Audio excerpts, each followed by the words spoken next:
मुख्यमंत्री अरविंद केजरीवाल के लिए कोर्ट से राहत भरी खबर सामने आई है। मुख्यमंत्री अरविंद केजरीवाल के खिलाफ इस मामले में कोर्ट ने एफआईआर खारिज कर दिया है। वहीं दूसरी तरफ अरविंद केजरीवाल की गिरफ्तारी मामले में सुप्रीम कोर्ट के पूर्व जज ने बड़ा सवाल उठाया है। सवाल उठाते हुए कहा कि मुझे लगता है कि उन्हें जमानत मिलनी चाहिए। बता दें, दिल्ली शराब नीति से जुड़े मनी लॉन्ड्रिंग मामले में 9 संबंध के बाद दिल्ली के मुख्यमंत्री अरविंद केजरीवाल को 21 मार्च को गिरफ्तार किया गया था,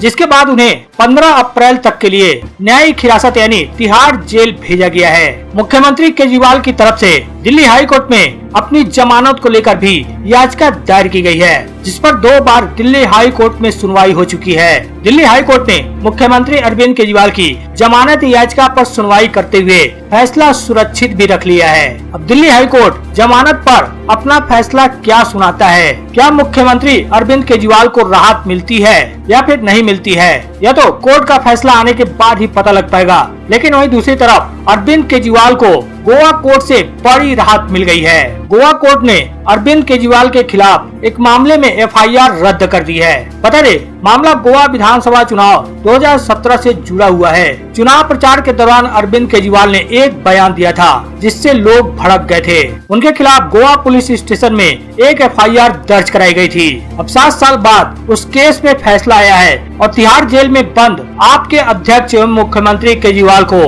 कोर्ट से बड़ी राहत मिली है। गोवा कोर्ट ने उनके खिलाफ दर्ज केस रद्द कर दिया है। दरअसल गोवा में चुनाव प्रचार करते हुए एक जनसभा में अरविंद केजरीवाल ने बयान दिया था कि पैसे सबसे ले लो और वोट झाड़ू को देना।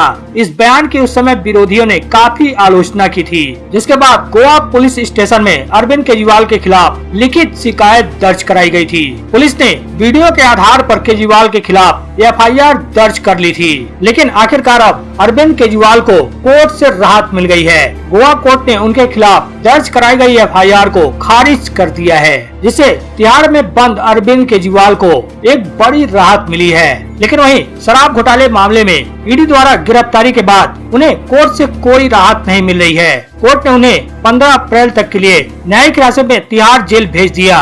और इसी मुद्दे पर चर्चा करते हुए एक इंटरव्यू में सुप्रीम कोर्ट के पूर्व जज मदन बी लोकुर ने अपनी राय रखी है। इंटरव्यू में एंकर ने पूर्व जज से कई प्रश्न पूछे, जिनमें सबसे पहला सवाल किया कि आप दिल्ली के मुख्यमंत्री की गिरफ्तारी को किस तरह से देखते हैं? क्या यह ताकत का दुरुपयोग है या जिस तरह से ईडी कह रही है कि यह मनी लॉन्ड्रिंग को रोकने और इस केस को सॉल्व करने की दिशा में एक जरूरी कदम है? इसका जवाब देते हुए पूर्व जस्टिस लोकुर ने कहा, यह ईडी द्वारा उसकी शक्तियों का गलत इस्तेमाल ही है। यह मामला 2020 में शुरू हुआ और अब तक 1.5 साल का समय बीत चुका है। ईडी का कहना है कि वो अब तक यह मामला सुलझा नहीं पाई है, जबकि उसने इतने लंबे समय तक मनीष सिसोदिया को जेल में रखा है। उन्हें यह केस सुलझाने से क्या चीज रोक रही है? अगर उनके पास सभी सबूत हैं, तो चार्जशीट क्यों नहीं फाइल कर रहे हैं? जस्टिस लोकुर ने आगे कहा कि उन्हें क्या करना है यह पता लगाने में उन्हें इतना समय क्यों लग रहा है और वो कौन से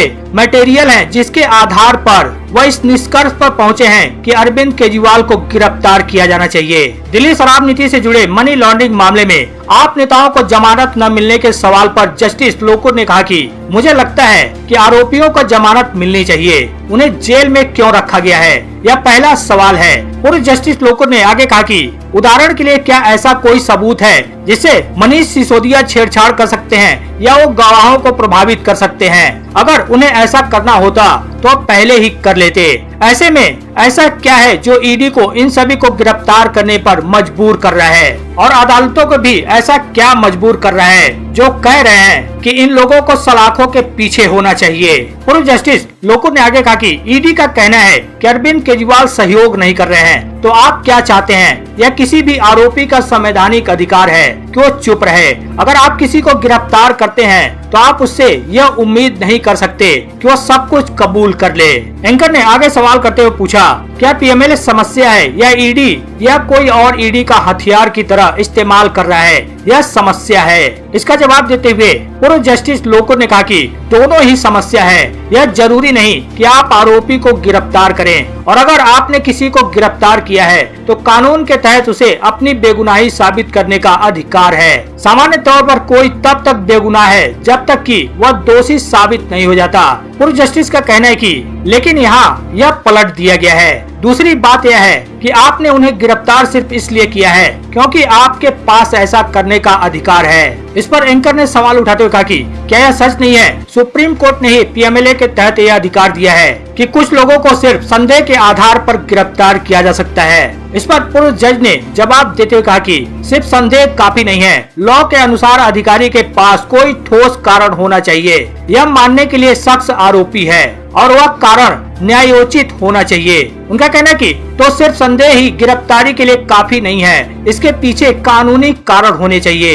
एंकर ने आगे उनसे सवाल करते हुए पूछा कि क्या आपको लगता है कि पीएमएलए और ईडी का वर्तमान सरकार द्वारा अपने राजनीतिक विरोधियों को गिरफ्तार करने में गलत इस्तेमाल किया जा रहा है? यहाँ बहुत सारे बिजनेसमैन भी हैं जिन्हें छोड़कर सिर्फ राजनीतिक विरोधियों पर फोकस किया जा रहा है। पूर्व जस्टिस लोकुर ने तथ्य को स्वीकार करते हुए सवाल भी खड़े किए। उन्होंने कहा कि ऐसा लग रहा है कि सिर्फ विरोधियों को ही निशाना बनाया जा रहा है। लोकुर ने आगे कहा कि आप कानून को हथियार नहीं बना सकते, कानून की प्रक्रिया का पालन होना चाहिए। उन्होंने सवाल खड़े करते हुए कहा कि ऐसा लगता है कि कोर्ट उस प्रक्रिया का पालन नहीं कर रहा है जो कानून में है और न ही ईडी से कह रहा है कि आप प्रक्रिया का पालन करो। जब उनसे अरविंद केजरीवाल का जेल से सरकार चलाने पर प्रश्न पूछा गया तो इस पर उन्होंने कानूनी तौर पर जवाब देते हुए कहा कि यह एक संवैधानिक नैतिकता है, पर अगर कोई ऐसा न कर अपनी सरकार जेल से भी चलाना चाहता है तो इसमें कुछ गलत नहीं है। उनका कहना है कि बहुत से लोग कॉन्स्टिट्यूशनल मोरालिटी को इग्नोर करते हैं, इसमें कोई हर्ज नहीं है। इसके साथ ही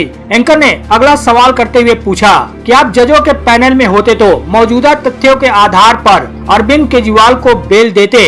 इसके जवाब में पूर्व जस्टिस लोकुर ने कहा कि हाँ जरूर, पर हो सकता है ऐसा कुछ और भी हो जो हम नहीं जानते हैं, जो पब्लिक डोमेन में है न हो, पर जो तथ्य पब्लिक डोमेन में है उसके आधार पर बेल दे देता। बहरहाल दिल्ली के मुख्यमंत्री अरविंद केजरीवाल 15 अप्रैल तक न्यायिक हिरासत में हैं। दिल्ली हाई कोर्ट में गिरफ्तारी के खिलाफ उनकी जमानत याचिका लंबित है।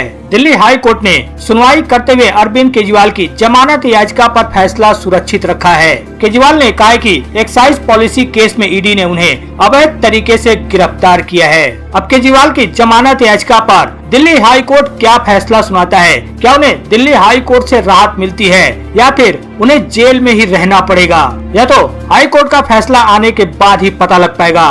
वहीं सब के बीच आपको बता दें, दिल्ली के मुख्यमंत्री अरविंद केजरीवाल ने कोर्ट से खास मांग की थी, जिस पर ईडी ने कहा है कि तिहाड़ में नहीं दे सकते स्पेशल ट्रीटमेंट। बता दें, तिहाड़ जेल में बंद दिल्ली के मुख्यमंत्री अरविंद केजरीवाल ने अपने वकीलों के साथ मुलाकात की अवधि बढ़ाने की अपील की है। केजरीवाल ने दिल्ली की कोर्ट में याचिका दाखिल की है, जिसमें कानूनी बैठकों की संख्या बढ़ाने का निर्देश देने और हफ्ते में 2 की बजाय 5 बार मिलने की इजाजत मांगी है। शुक्रवार को इस मामले में सुनवाई हुई। इस दौरान ईडी ने केजरीवाल की मांग का विरोध करते हुए कहा कि केजरीवाल को जेल में केवल इसलिए स्पेशल ट्रीटमेंट नहीं दिया जा सकता क्योंकि वो जेल से सरकार चलाना चाहते हैं। ईडी ने कहा कि केजरीवाल को विशेष अधिकार दिए जाने से इसका गलत इस्तेमाल हो सकता है और वह अपने वकीलों के माध्यम से आदेश जारी कर सकते हैं। हालांकि ईडी की दलील सुनने के बाद कोर्ट ने केजरीवाल की अर्जी पर आदेश सुरक्षित रख लिया है। बता दें, केजरीवाल की तरफ से तर्क रखा गया था कि चूंकि वह विभिन्न राज्यों में कई एफआईआर का सामना कर रहे हैं, बहुत सारे कानूनी काम होते हैं, इसलिए बैठकों की संख्या बढ़ाई जाए। केजरीवाल की ओर से पेश वकील विवेक जैन ने कहा कि उनके मुवक्किल के खिलाफ 35 से 40 अलग अलग मामले चल रहे हैं और सप्ताह में 2 बार आधे घंटे की बैठकें किसी व्यक्ति के लिए लंबित मामलों की बारीकियों को समझने और निर्देश देने के लिए पर्याप्त नहीं है। जैन ने दावा किया कि आप सांसद संजय सिंह को भी सप्ताह में 3 बार अपने वकीलों से मिलने की अनुमति दी गई थी जब वो इसी मामले के सिलसिले में न्यायिक हिरासत में थे। जैन ने कहा कि बैठकों के दुरुपयोग के बारे में ईडी की आशंकाएं गलत हैं। केजरीवाल के वकील ने कहा, लोगों के साथ असमान व्यवहार किया जाता है और आपको उनमें संतुलन बनाना होगा।